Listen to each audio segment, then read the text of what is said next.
Hey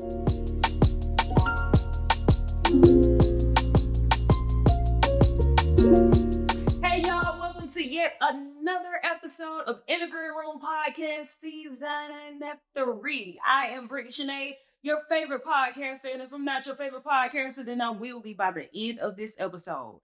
I know y'all can see that I'm not on this couch by myself. I got my girl Bernice Cierra over here. Hey y'all. Just photography, goddess. Yes. Okay, period. Exactly. Welcome to the girl. Goddess. Thank you, girl. Thank you for coming. I'm so excited to be here. I'm glad you are here. Oh my gosh. I'm so proud of you, B. Thank you you. doing your thing always. You too. Thank you. Go on, get into that. Okay. Sure am. Y'all know how we start every episode of Integrated Room Podcast. We start with the affirmation station. So I am going to shuffle 2 decks of affirmation cards. Okay. I am going to spread them out, and you are going to select whatever cards you are drawn to. And that is your affirmation for the entire episode, and it is our affirmation of the week. Okay. All right.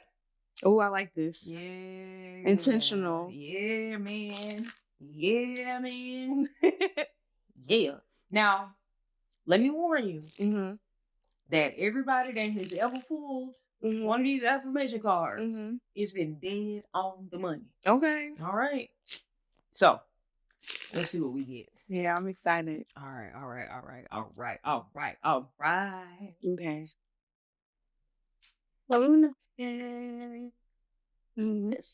All right. Go ahead and read for the people. I put my energy into things that matter to me. That's it, and that's all. Yeah, no, straight up. Because if it doesn't matter, we're not feeding into it. No, ma'am. Not at all. No. Because for what? And that's for all facets of life. I look. That's a good one. It's one of the ones that I love to see. I put my energy into things that matter to me. Yeah, and it's a nice reminder for yourself because a lot of times we can get distracted from the things that don't matter. And then where does it's very easy to do that. Goes where it flows. I mean, what? Where your attention goes, energy flows. There you go. You got me right. Your nails look good too. Thanks, girl. Period. So this card says, I am ambitious. I put my goals and ideas into action. True.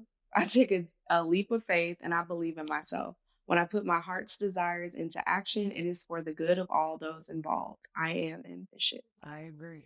100%. I agree. I act even before I think. I'm not a planner. I just do. Yeah. Figure it out along the way. Yeah. You know. So you got beautiful. I put my energy into things that matter to me and I am ambitious. Yep. So those are our affirmations of the week. Okay. These are your affirmations for the entire episode. Hold these because I'm sure in the conversation that we have, they're going to come up again. Of course. So y'all stay tuned. We got a bomb episode coming up with my girl Bernice Cierra.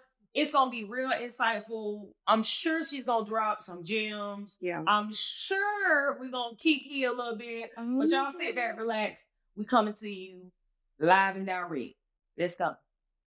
As I said, welcome back to In the Green Room Podcast. I got my girl Bernice Cierra over here. She is a photography extraordinaire. Yes. Like, you really be taking photos. Yeah, no, for real. You did the first photo shoot that I did with you was in 2017. And it was kind of that big flowy dress. We was on Edgewood. Oh, I remember. Yeah. Damn. Yeah. And I feel like we've done at least one photo shoot a year since then. Yeah. It's crazy. Wow. Yeah. So I remember. Yeah. Wow. Yeah. So tell the people who you are. And like I said, that is a pretty loaded question. Mm-hmm. So take it in whatever direction that you want to go with it. Who are you? Where you from? Like, what? Give the people a little something. So I'm Bernice. I'm super worldly, cultured, intelligent, Yeah. and ratchet. All at the same time. All at the same Yeah. time. I hail from Jonesboro, Georgia, the Okay. South Side, 30236. Okay. Waco, okay? And I'm very proud of it. Yeah. I'm very proud to be from the South Side. Yeah. I think it really made me who I am Mhm. today. And I always move with Jonesboro on my back. Yeah. So, Yeah. yeah. Love that. Yeah. Are you only child? Are you So I have an older brother. His name is Ramsey. okay? So I'm the youngest though. Okay. The baby. Yeah, I'm So the baby. am I. Yeah. So yeah, that's me. My mom is my best friend. Okay. My dad is my ace. Okay. I'm very close with my parents. Mhm. They have played a pivotal role in developing me as well as my entrepreneurship journey. Yeah. You know, I hear a lot of people who say that their parents might not have supported their dreams or kind of turned them down, wanted them to take a more safe and secure route. And fortunately enough for me, my parents always cultivated my talents, cultivated my passions, and really pushed me towards following my dreams. Yeah. They told me you have one life to live. Yeah. And it's your life to live. I love that. So whatever you choose to do, we fully support you. Mm-hmm. I love to hear that. Because like you said, a lot of people aren't blessed with that type of upbringing. I can say that my mom and my daddy didn't always understand what I was doing, but they always fully supported me. Yeah. And a lot of people, you going to Atlanta to do what? Yeah. You moving to where to do how? Yeah, exactly. With what money? Yeah. What? So it's really a blessing to have really supportive parents and family. 100%. So you're a photographer. Yep. Right? But is that what you always wanted to do? Like when you were little Bernice running around. I can't wait to tell this story. What did you want to be as little Bernice? So I went through a lot of different phases. So at first I wanted to be an astronomer because I had like a love for space. And I remember when my parents got me a telescope and I was like looking at the planets. I didn't want to go to space as an astronaut. I just wanted to study space. From there, I wanted to be a cosmetic chemist because my mom for Christmas one year got me a cosmetic chemistry set. Oh, wow. So you could make your own like lipsticks and stuff. Yeah. At 10 years old. That's dope. So I used to be in the kitchen melting beeswax in a pot over making my own chapstick, lip balm, eyeshadows, and everything. So originally I went to college to become a cosmetic chemist. Okay. Only because I never knew that. A lot of people don't know that. That's why I say people are gonna figure out a lot, some things that you won't even know. But I went to a summer camp when I was 13 years old. It was called Explo, short for exploration. And it was up at Wellesley College. It was a 3-week program. And so you go to Wellesley College, which is in a suburb of Massachusetts, and you live on campus and you explore. So they had everything from SAT prep to Stomp. Y'all remember Stomp? Yeah. And so there I was introduced to the camera. But it wasn't photography necessarily. It was actually, I took a course that was primarily focused only on chase sequences in movies. What is elaborate? Like just a chase scene. Oh, wow. Yeah. So the course only focused on chase scenes. Wow. Yeah. So we were split up into groups and we had a camera per group and we together collectively as a group had to come up with our own chase scene. And that's when I fell in love with photography and like just being around cameras. So I came home after the camp and I said, Mom, you know, I like cosmetic chemistry, but I really like this camera stuff. Like I want to work in film. Like that's what I want to do. And she said, you can minor in that. So you cannot major in that. You can minor in that. You can't major in that. And I was like, okay, whatever, girl. So the following Christmas, I got what they called like a flip camera. And I was running around town making vlogging before it was an actual thing. It wasn't called vlogging back then, with Kyle and Kelly. And we were doing like daily vlogs. And YouTube back then was the only way that you could share your videos because they were too large for email and obviously text message. So you literally had to make a YouTube channel in order to share your vlogs. And so that's what I was doing. I would spend hours on hours on hours on my Apple Color desktop. You remember that? The one with the big back? The big back. And mine was a teal one. Oh my God. And I just would be editing my little vlog and posting it to YouTube only to just share the link to like 5 people. Yeah. And so I just knew from there, I was like, I love this shit. I want to do it forever. Yeah. And you want to know what's crazy? I stumbled on my very first YouTube. The handle is Kanye is mine for show. I'm screaming. Please.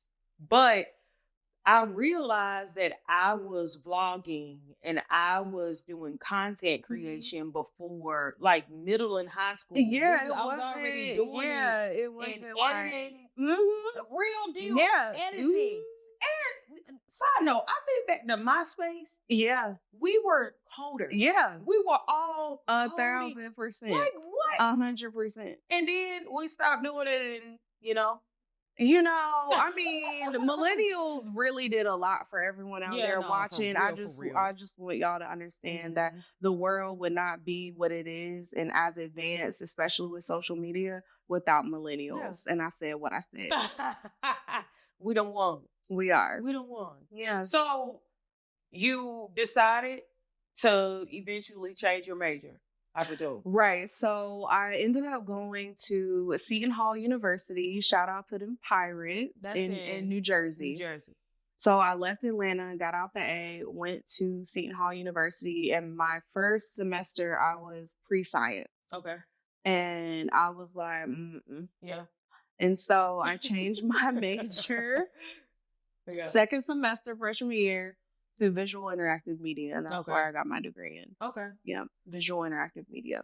So we're going to get to your career in photography, but did you imagine that you would be here? No.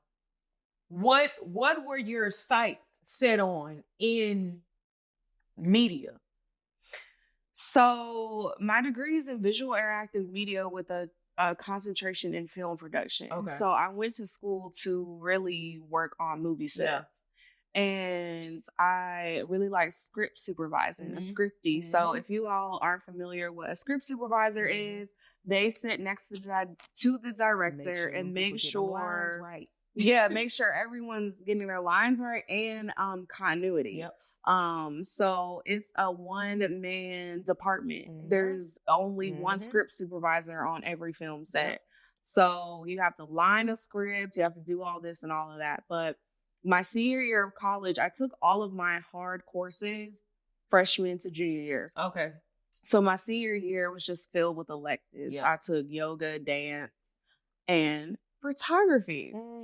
And my partner, shout out to Charlie, but my partner, Charlie, was traveling with our basketball team. If y'all don't know, Seton Hall is D1 in the Big East Conference, so he was gone a lot. And so for our projects, he would ask me if I could shoot more so I could cover his ass.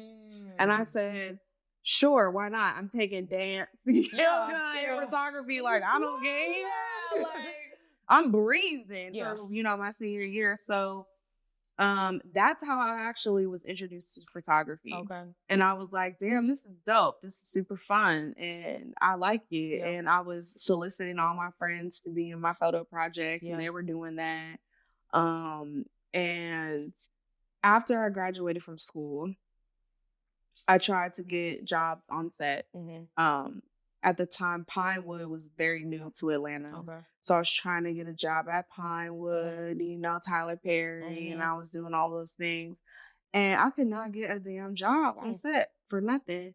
So, I ended up getting just a very random corporate job, which was very pivotal for me, because had I not had that experience, I would have never taken photography seriously. Yeah, the job it was an easy job. It was, I'm not going to say the company, but it was for a major water company. And I got the job through a friend. It was my first like big girl job. I was making good money back then. And back then it was $16.50 an hour. And it was like, damn, you got a good job. $16.50 an hour. I have my own apartment and everything. But the company culture was so stifling and so bad that I remember I was like, I cannot do this. I want to do photography for real, but I need a camera. I didn't have a camera. So, fun fact, QVC had Easy Pay, which is the modern day form of Affirm and Afterpay, but QVC had it first before it was popular at all. They didn't do no credit checks. You just, you have to have your card on file. And you could pay for easy payments. So I found a Canon T6i Rebel, basic Canon camera. And I purchased it on QVC under the Afterpay. Period. Or Easy Pay. That's what they called it, Easy Pay. Easy After. Yeah, Easy Pay. And that's how I got my first camera. And so on my lunch breaks, I would take photos of cars driving by the office. And that let me practice shooting in motion. Because if you shoot in motion, you want to shoot the wheels on the car or people's feet. That's how you're going to get the rest of them in focus. That's how you shoot motion. I told you she was going to drop gems. Yeah, so I told you she was going to drop gems. I would do that during my lunch breaks. So, I know you was working on you while you was at work for somebody else. Yeah. That's how you do it. Once I clocked out for work for my lunch, I was literally on the sidewalk on Discovery Parkway over in Mableton. Taking pictures of cars driving by. So when people are saying, oh, I work and I'm so tired and I'm so this, or I don't know what to take pictures of, like, girl, but I don't want to hear it. I don't want to hear that. But you see the difference between people who really want it.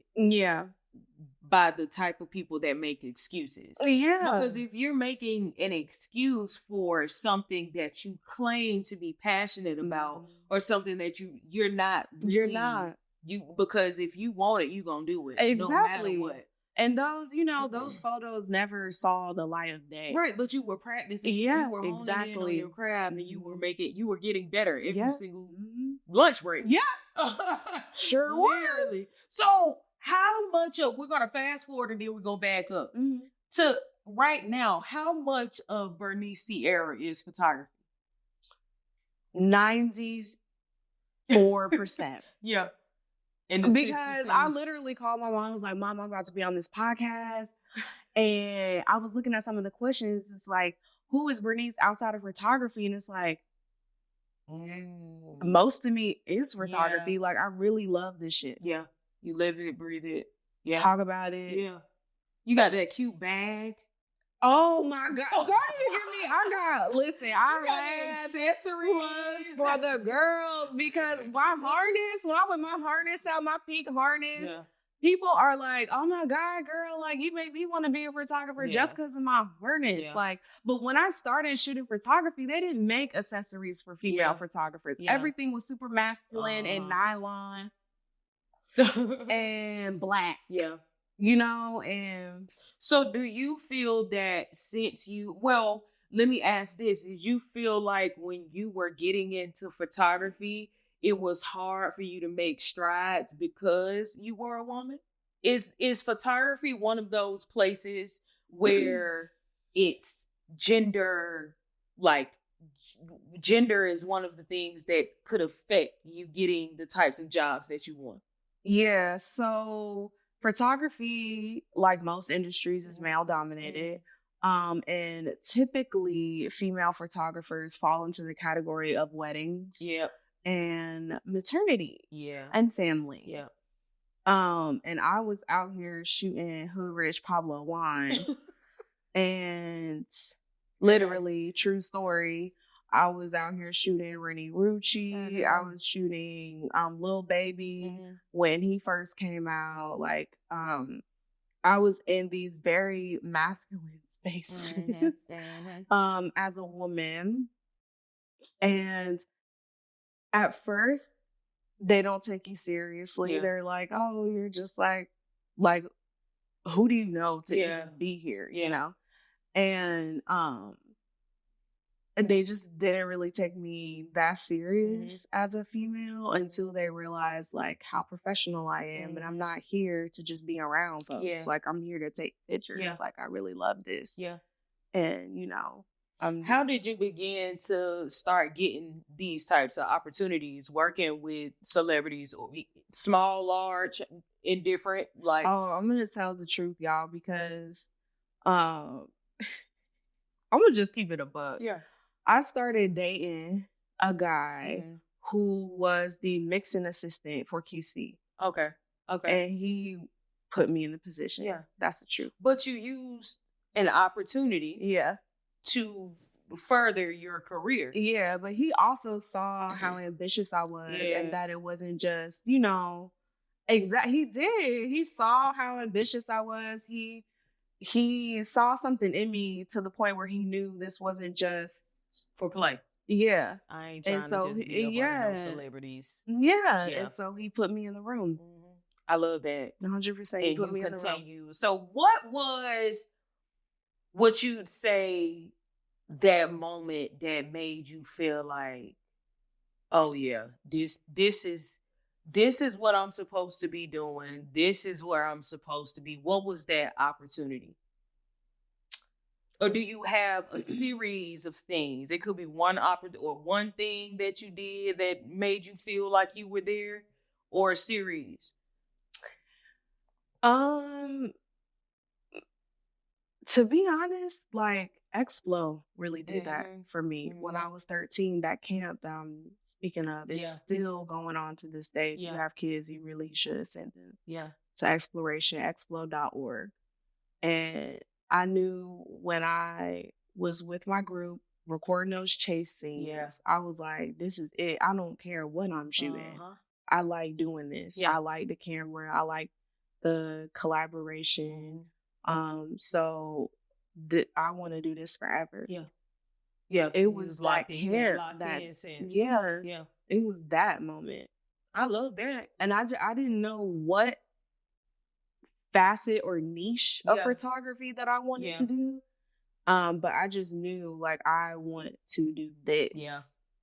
I love that. Because a lot of times, you know, people, they have a moment like that, but they don't know what to do with it. Yeah, I know. And they lose sight of it because of outside.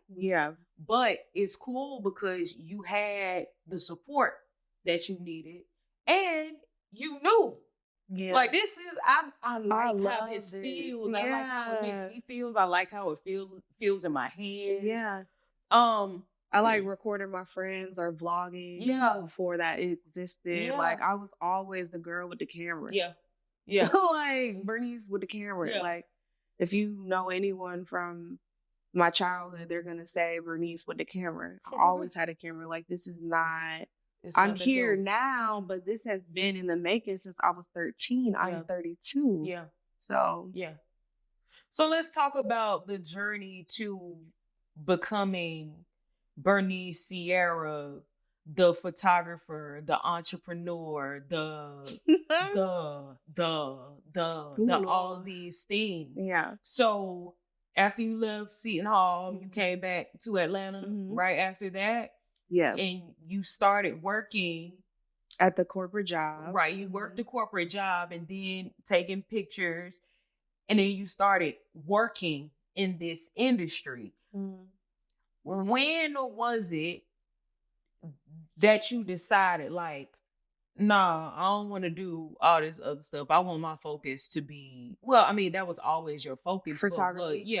That daggone corporate job. And I'm not going to blast it because I really do want to, but I remember there was a month where I went to London, Cartagena, Colombia, and LA, all for free. Of course, I'm gonna say yes. I was 24. Yeah.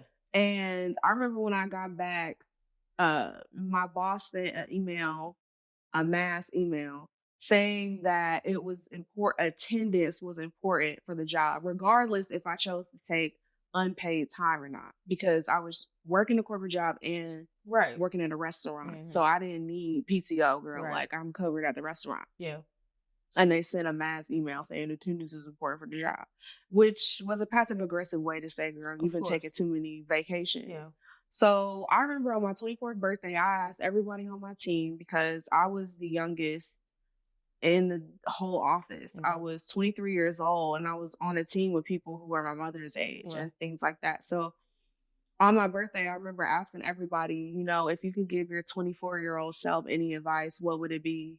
And they all said, I wish I would have done XYZ. All of them said that they wish they would have done whatever it was that they really actually wanted to do. And one lady said she wished she would have worked with horses because she really enjoyed horses. One lady said she wished she would have finished law school. There was another woman, she was super interesting. I can't remember her name, but she used to be a background singer for R&B groups back in the day. And, life took a turn of events for her. And her bandmates were still touring. And she was, at this job with me. Yep. And so I was like, yeah, I got to make this work because I don't want to be this age and at least never gave it a solid shot. Like, let me just give it a solid shot. Like, I can't even be mad. I mean, as long as I give it a shot. You're not gonna figure it out if you're gonna be able to do it if you don't do it. Right. So you're not gonna be able to do it unless you do it. Yeah. So I was serving tables at night. I was working through the day, serving tables at night. And once I got a grasp on serving, I quit my job because I knew that I needed the time and the freedom to build my portfolio. Yeah. So I started serving full time, which serving full time is really part time. Yeah. It's not 40 hours. It's really like 32. Yeah.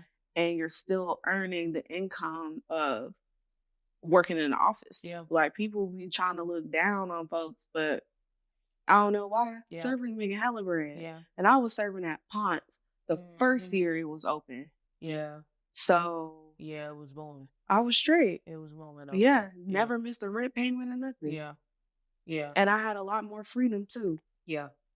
So do you feel like your journey has been one that has been super bumpy, or more so like smooth sailing? Fuck no. Smooth sailing. That's delusion. Yeah. Anyone who thinks that the journey is going to be smooth is delusional as fuck. I don't care how good folks make it look. I know I make it look smooth, and I know other people who I look up to make it look smooth, but it's not smooth at all. No. Like, it's more like this around town. Yeah. Like, I worked plenty of jobs. I was in retail for forever. Yeah. Retail has always been a fallback for me, but there's only a couple of industries that I can even be in that will allow me the freedom to really do what I want. Yeah. And that really is retail and hospitality. Yeah. Like, everything else, I'm not going to get the freedom that I need to really pursue my passion. So, it was never linear. It was never smooth. It was a lot of ups and downs and arounds. Yes. Yeah. Yeah. And I'm still here, still standing. And I'm finally I'm like just getting to a place where I deserve to be. But I always used to tell I saw a quote by Lady Gaga, and she said it takes 10 years to be an overnight success. And that's really what keeps me going. Yeah. Because I be counting. Like, I'll be like, I'm at year 9. So, yeah. It's right there. I'm at a place where I feel like I've been going and going and going and going and going and going. And this year, literally this season that I'm in, and I feel like it extends beyond a season because I feel like this is the beginning of the rest of my life. But I'm at the point where the seeds that I have planted, literally they are blooming. Like they are, and before like December, January, I could taste it. I could feel it. I could see it. And the end of February into this month, it's like now I can literally, it's beyond just in my mind the things that I've been thinking. Now I can literally this 3 seasons in, man, come on. Like, and these are things of my wildest dreams, but guess what? March 1st made 8 years since I've been in Atlanta. Right. And I've been working diligently pre being in Atlanta. And I'm coming up on I probably didn't. I feel like I'm living in answered prayers right now. Like literally all the things that I've been thinking about, that I've been focusing on, that I've been working toward, they are really coming into fruition. And that quote is so good because 10 years, of course, I feel like that's a relative number because it's different for everybody. But I think it goes beyond just the 10 years. The message is good things take time. Yes. Like if you really believe in the vision that you have, in the goals that you have, the things are going to take time. You just have to do the work and never lose sight of that. Never lose sight. No matter if your circumstances change, the goal should still be the same. So I know a lot of creatives feel some type of way if they have to go back to work or they have to work. You can go back to work as long as your goal and you're still focused on your ultimate goal. Just because your circumstances change doesn't mean that your goal changes. 100%. And you're right. You cannot lose sight of that. No. Because it's going to be like this. You're going to have to take a leap of faith and maybe go back. You're going to have to pivot a lot. But just because you're pivoting doesn't mean the goal changes. And you cannot give up. Yeah, no. You can't. It's a marathon, not a race. There's people who I started out shooting with.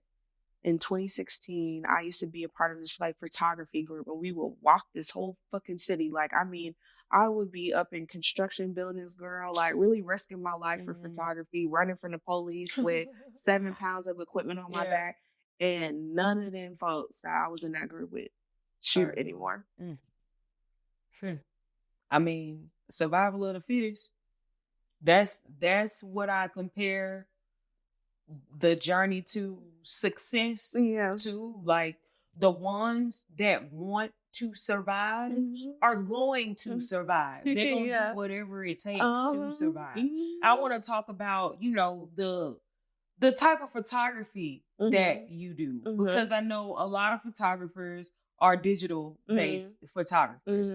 But when we started shooting, that's primarily what we were doing. But our last few photo shoots have been on film. And I know when you start talking about film, you glow like the sun, girl. Like, and I can tell so beautiful how much you love the richness. I love the richness. I love the texture. I love the emotion that you get behind film photography. So can we talk about, I don't even know what I'm sure you will find something to talk about, like, let's talk about that. The things that make you happy in photography. First of all, shoot more film. Shoot more film. I agree. Film makes you a better photographer, period. And my mentor at the time told me that. Film is intimidating when you're shooting digital. In this day and age, typically you start off shooting digital and you have a viewfinder. You can get away with auto. You know, you really need to know your camera settings. Yeah. You need to be shooting manual. Yeah. I don't want to hear it. But, you know, you can kind of get away with shooting auto. And so I started shooting digitally, and then I picked up a mentor around like 2016, 2017. That was like a pivotal moment in my career because I was shooting for QC, then I met my mentor and everything. So he is a film photographer, and he was like, film's going to make you a better photographer. And I'm like, yeah, you know, and I was really intimidated by film cameras because there's no viewfinder. I didn't know much about film. I didn't know how to load the camera and everything. And so the pandemic happens, 2020 gets here. We're all in the house, not doing a motherfucking thing. And so I finally just bit the bullet and bought my first film camera off of him, my mentor, and my first roll of film, and just started experimenting again. It felt like camp when I first picked up a camera. That's how it felt. It was like so new again. It was like this newness about it for me, at least. And my first roll was blank. Damn. Every film photographer blank roll when you shoot a blank. Oh, and you felt like you had shot some fire. Oh my god! Oh my god!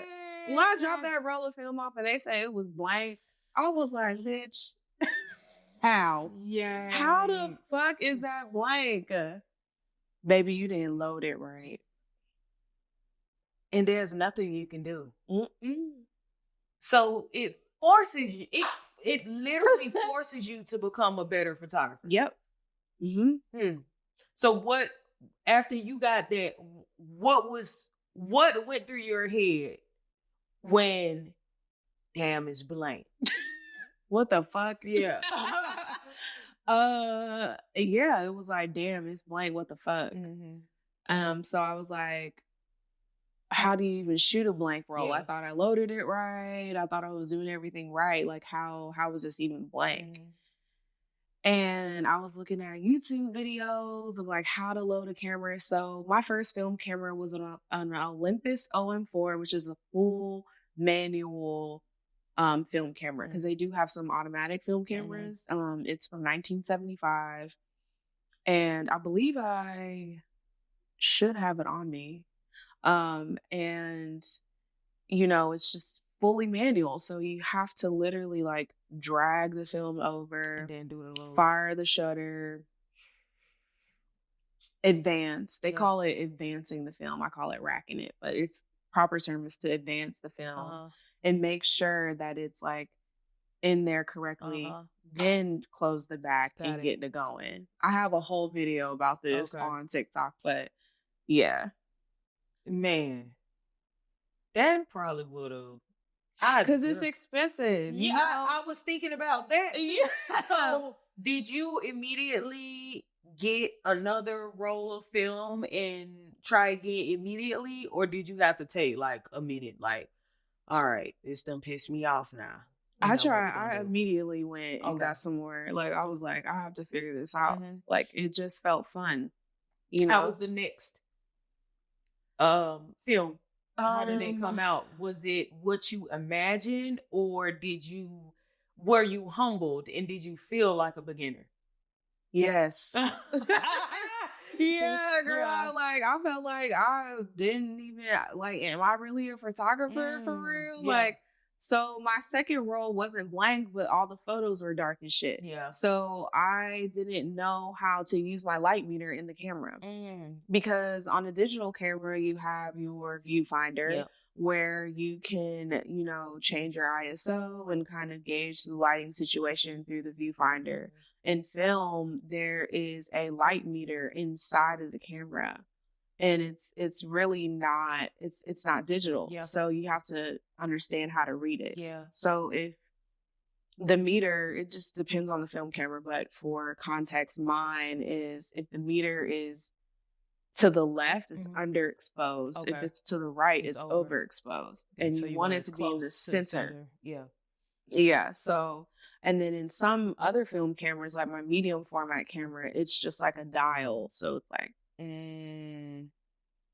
so above is overexposed, under is So with film, it's like a different learning curve for every camera then. Not necessarily. Okay. It's just a learning curve in general. Yeah. But once you really have a good footing on a full manual, because like I said, like when you get into the later decades, like the 1990s, they had automatic film cameras. But when you're shooting on like my Olympus, which is from 1975, it's full manual. So you learn all the mechanics on that camera.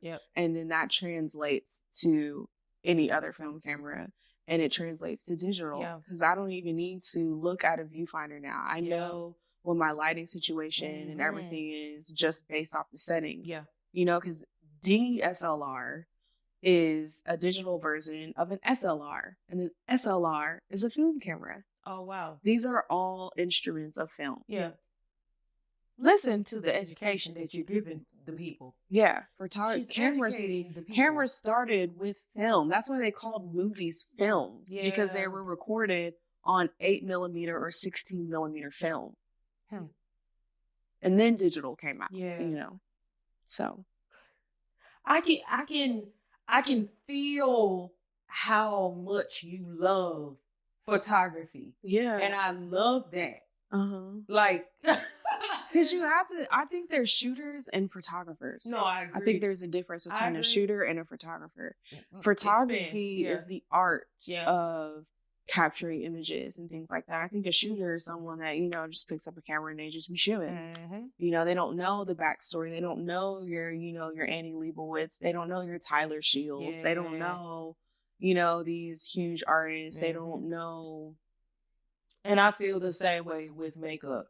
I feel like it's people that do makeup, and then you have makeup artists. Like literally people who study, who know skin types, who know how to deal with different skin textures, who know the Nikki Posleys, who know, you know what I'm saying? Like, who've done their research on the craft. And you asked me earlier while we were off camera, why did I invite you? Because of this, because of things like this. I feel, I see, like I've experienced all of your passion, like, and it's not a game. No, and I be trying to tell people it's not a game. Like, this is life. I do want to ask, why do you love film over digital so much? So obviously I started off with digital, and when my business really took off during the pandemic, I was getting a lot of requests for retouching, but were like terrible requests though. Like, women would give me a list. I had a client send me a list of things that she wanted retouched about herself, how she wanted to manipulate herself pretty much into a different person. Like, I am not your trainer. I'm not your makeup artist. I'm not your hairstylist. All of those things. I'm not. You know, if you don't like how you look, because the camera is how you look. This is how you look. And I don't think some people look in the mirror to see how they look. And when they see themselves on, you know, on a picture or on a camera, then all of a sudden all of their insecurities come out. They come to the forefront. Oh, look at, I have spots on my face, or this scar on my head, or I'm overweight, or ooh, ah, ee, ah. That's how I be like, he, you know, they say all these things. And I can understand retouching certain aspects of yourself if you have a zit and you want that, you know, edited out. I can totally empathize with that. But when you look at yourself and you're just tearing yourself apart, that's heartbreaking for me. Because as a photographer, I see the beauty in people. You might think that this scar on your hand is ugly or unattractive, but I want to know how that scar got there. It makes it interesting to look at.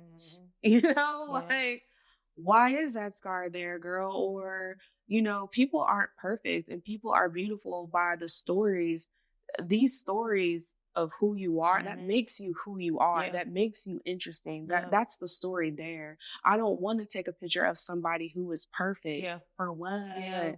And I don't want to edit you into being perfect. Yeah. I like that scar on your head. Yeah. I didn't even notice it really. Yeah. You pointed that out. Yep. Yep. You know? Yeah. And I got it more from women than men. Mhm. Men Of course. don't give a damn. Of course. Men don't give a damn how they look. Yeah. They don't even Just need look at the editing for pictures. real. Just Yeah, look at the like, you know, pictures. but women, it was really sad. Mhm. It was really sad Mhm. what I experienced. And you don't do any of that with film. No, That's it. that's it. Yeah. I don't really retouch my film. I might color correct it if need be, or like I said, fix your face and your zits or whatever. But I don't retouch my film. Yeah. For what? It doesn't need to be retouched. Yeah. You know, different films are different filters. Mhm. That's how I like to explain it to people. Mhm. So you need to, you know, assess what you're shooting, and that determines what film you use. But essentially, films are filters. Yeah. So that takes that aspect out of editing. Yep. And then, you know, and when you learn how to light correctly, that also takes down, you know, from your editing as well. But there's a certain realism and authenticity that comes with film that I appreciate and I thoroughly enjoy. And I know that the people and the clients that I'm attracting also appreciate and enjoy authenticity. I'm not going to edit you to where I don't see your pores. That's one of my biggest pet I'm peeves. not doing that. And if you know, I lost a lot of clientele because I made that transition, but I knew that that was going to happen. But now you're going to attract exactly who. Yeah. And I have. And I have. Yeah. And I really thoroughly, you know, enjoy that. Yeah. I love that, you know. So speaking of attracting new, you recently gained representation by an agency. That's first of all, this dope as fuck. I have an agent, y'all. I have a photo agent. So was that always a goal of yours to have representation? Yes. Okay. Yes. And why did you want representation? When you are a represented photographer, you get into bigger, you know, bigger spaces. Yeah. Like I've hit a glass ceiling as far as what I can do for myself, you know. But for my dreams of, you know, Vogue and I want to shoot Naomi Campbell and Jordan Dunn, like you need an agent and an agency to put you in that door and in that room. You know, I want to go on tour with an artist. That's done through the record label or the PR companies. And so, I was like, I'm ready to take it bigger. You know, my skill is there. My technical skill is there. I feel like I've really created a good name for myself in Atlanta. And I'm like, I'm ready to expand out of Atlanta. Global, baby. Global, baby. Yeah. What was the process like? What is that? Whatever you want to disclose. Whatever you can disclose. Like, how does one get an agent? Yeah, no. Because that's what a lot of photographers like. A lot of people are gonna want to know that part. Okay, so once again, sorry y'all. I got my agent Katie. She's awesome. Shout out to her. Through Seton Hall. So when I was, you know, on campus, everyone from Seton Hall, they've been incredibly supportive of me because they've seen me lugging around camera equipment since I was 18 years old. So shout out to everybody that went to Seton Hall University. Like, I mean, they've done wonders for me. But an alumni who went to Seton Hall just saw my vision, saw my ambition. He was watching me for a while and noticed that, you know, again, this is not a game for her. She's super serious about it. And he connected me with Katie, my agent.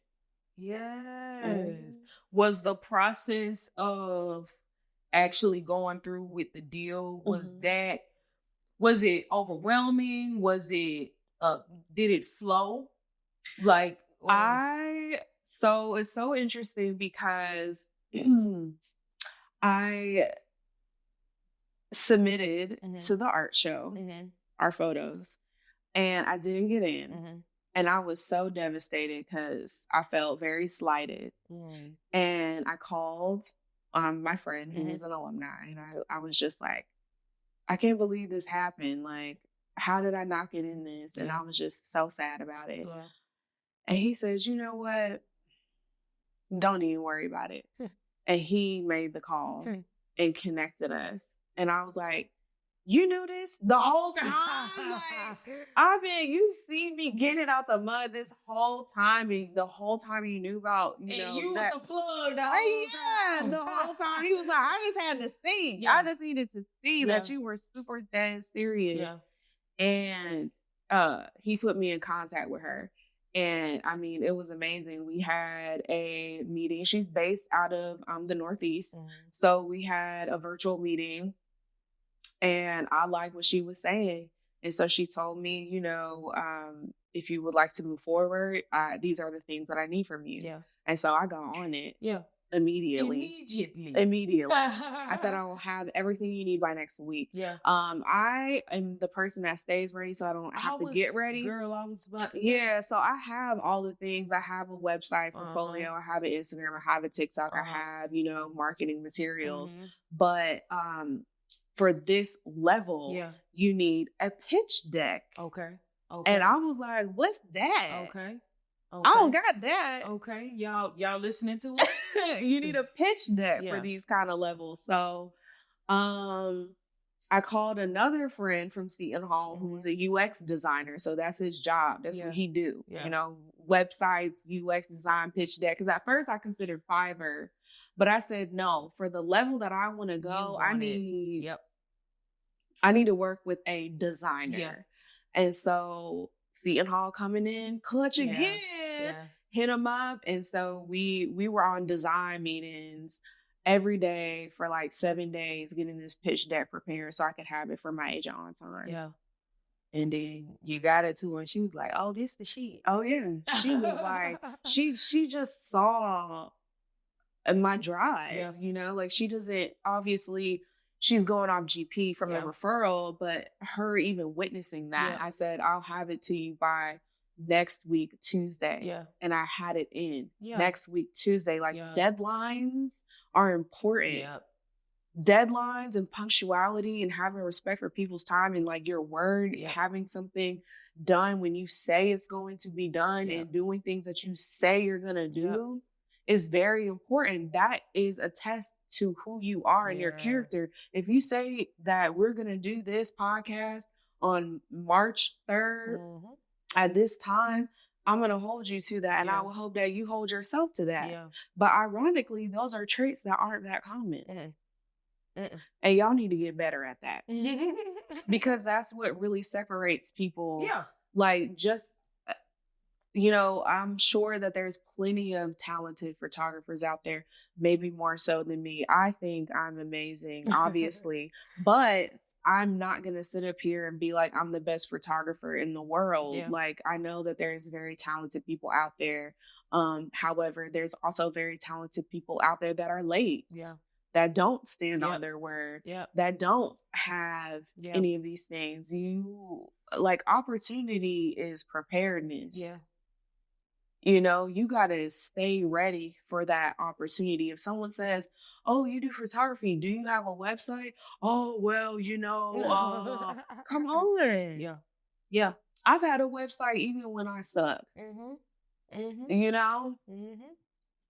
you're a photographer? Let me see your work. Here it is.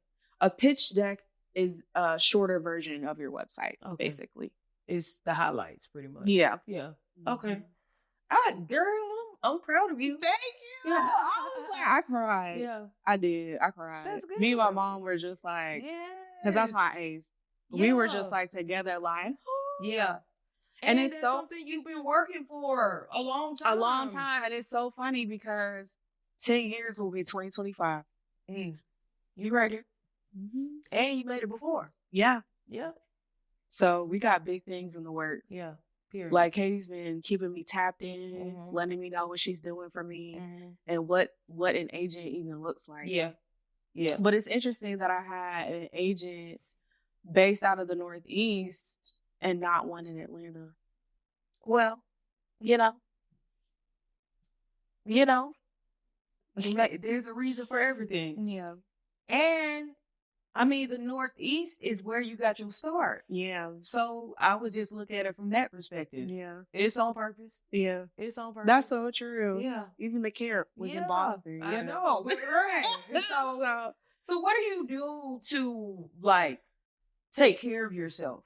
Like it sounds like you're doing photography. Are you working right now? I am working. I just went back to work, y'all, because I need a marketing budget. So you working, you're working, and you're still doing photography. So what are you doing for self-care? What are you doing to recharge? What are you doing to take care of yourself? Are you doing anything? Yes, I love hot girl walks. Okay. I love walking. I love hiking. Hot girl walks? Yes, 10,000 steps. Yeah. I love hiking and I love kayaking. Oh, I've never been kayaking, but I love the water. Yeah. What the fuck? Like, I just was exposed to kayaking in 2021 and I've been hooked ever since. Yeah. You can go kayaking in Stone Mountain. Where? There's they got water over there. Yeah. They do have water over there. You can get you a kayak. Wow. Okay. That's dope.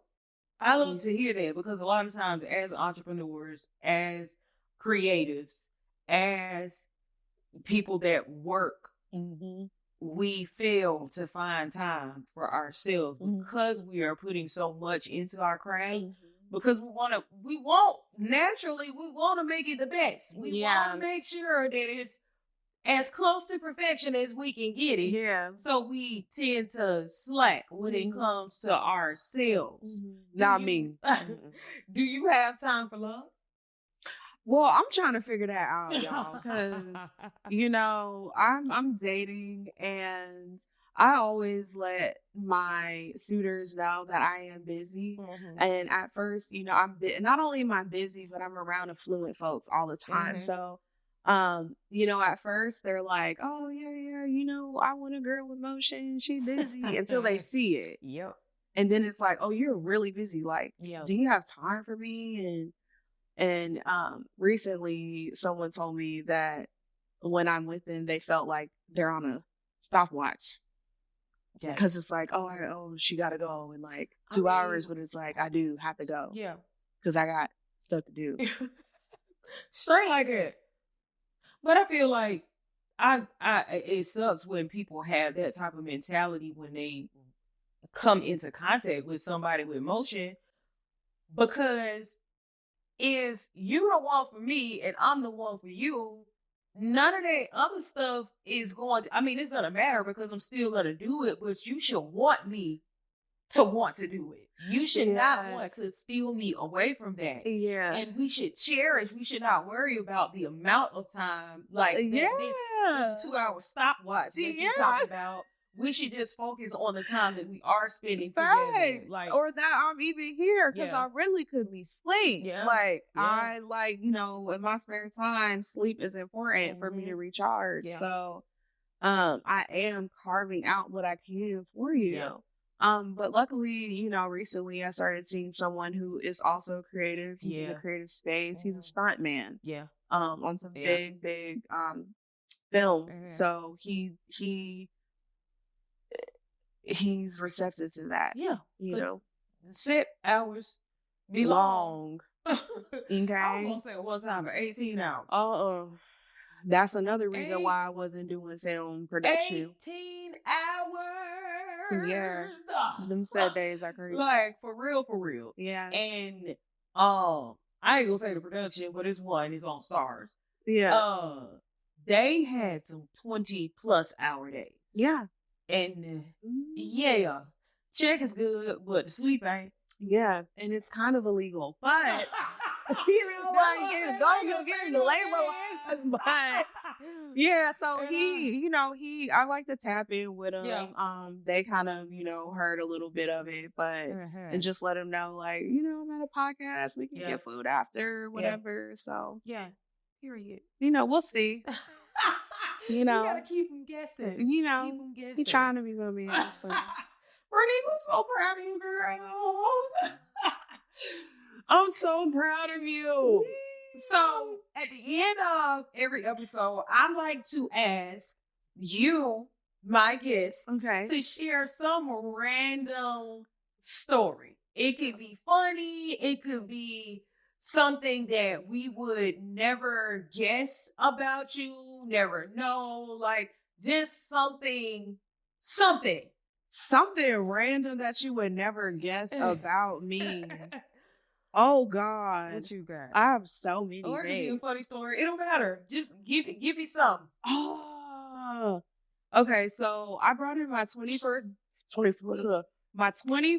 birthday bartending at Tomorrow World Music Festival. Oh, that is dope. Yes, I won't ever forget it. It was amazing experience. That was the last year Tomorrow World was in the US. Oh, Because it was amazing. It was also a total shit show because it was raining so bad that on the like grounds where they had the festival, it was so muddy that people were falling, slipping, fucked up. People were getting stuck. My car got stuck. I had all my friends ditch their shoes. Like that's how muddy and crazy it was. That once I finally got to my car, everyone just tossed their shoes. Like you're not getting in my car with all this fucking mud. And yeah, that was an amazing experience. And people till this day follow me from me bartending Tomorrow World. And when you was 24. It was my birthday. That's crazy. And I did like a 12-hour day. We got there at 8 a.m. I did not leave till 2 in the morning bartending at Tomorrow World. Yeah. It's fucking awesome. Yeah, no, that's dope. And it was with all of my best friends. Yeah. Rest in peace to Binti.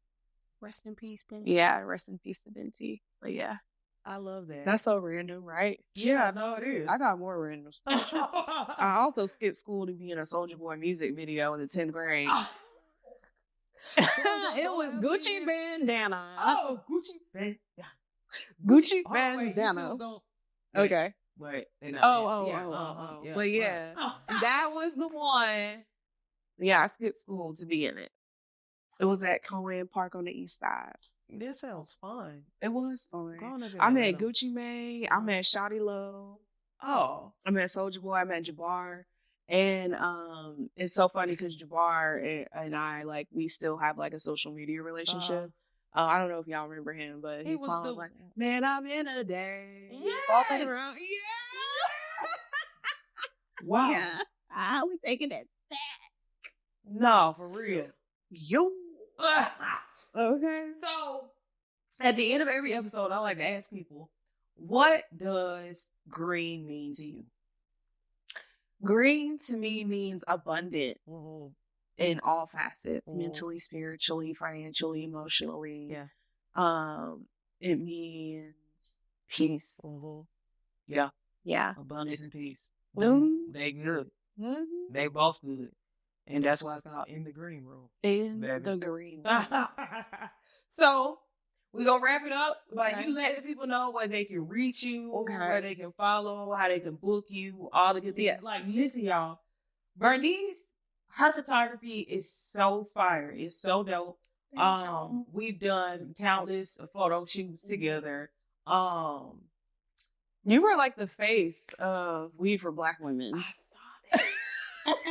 This point, but yeah, so tell the people we did a whole campaign for like, I mean, for this brand, and we didn't know. I didn't know how far they were gonna use the images, but they've been like, it's been crazy. Yeah. It's been amazing. They're a Black-owned brand out of Texas. Yeah. Okay. Oh, I didn't know where they were based out of. All in Texas. Yeah. Cool. But you guys can find me at Bernice.jpg everywhere. That's what it is. Bernice.jpg. And if you would like to book with me, link in bio on everything. TikTok, Instagram. And my website is bernicecierra.com. That's BerniceCierra.com. Period. Thank you. Yes. Thank you for having me. Of course. Wow. So, we have come to an end of yet another episode of Integrated Room Podcast. I am your girl, Bernice Cierra. I said at the beginning of this episode, if I wasn't your favorite podcaster, then I know I am now. Make sure y'all follow Integrated Room Podcast on Instagram, Integrated Room Podcast. Follow me on Instagram, Bernice Cierra. And get us on YouTube, Spotify, and maybe some other places. Integrated Room Podcast everywhere. I love y'all. I will see y'all next week. Let's recap our affirmations real quick. I am ambitious. I put my goals and ideas into action. I take a leap of faith and I believe in myself. When I put my heart's desires into action, it is for the good of all those involved. I am ambitious. I'm ambitious. And the other one was I put my energy into things that matter to me. Those are affirmations of the day in Green Room Podcast. See y'all later. Bye.